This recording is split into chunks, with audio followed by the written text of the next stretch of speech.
Batalkah puasa kita ketika melihat makanan dengan niat yang tidak baik? Maksudnya ingin berbuka ketika melihatnya.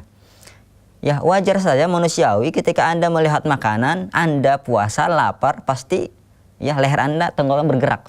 Gitu kan, orang lagi lihat orang minum, pasti tenggorokan Anda bergerak ya kan, menelan ludah biasanya, alias pengen haus, pengen minum, atau perut tiba-tiba keroncongan melihat makanan.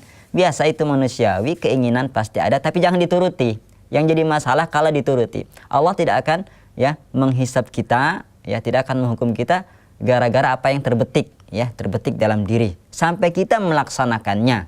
Itulah dia yang ditegaskan oleh Nabi Shallallahu Alaihi Wasallam.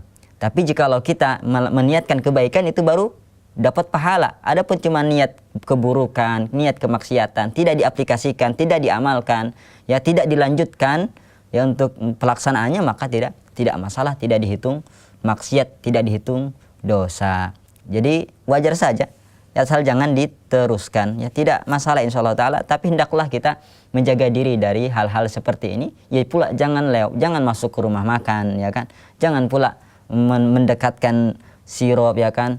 Seperti itu. Nanti sabun cuci piring dikira sirup juga bahaya. Jadi jauhi, ya usahakan kalau orang puasa ya pegangannya Al-Qur'an, ya kan.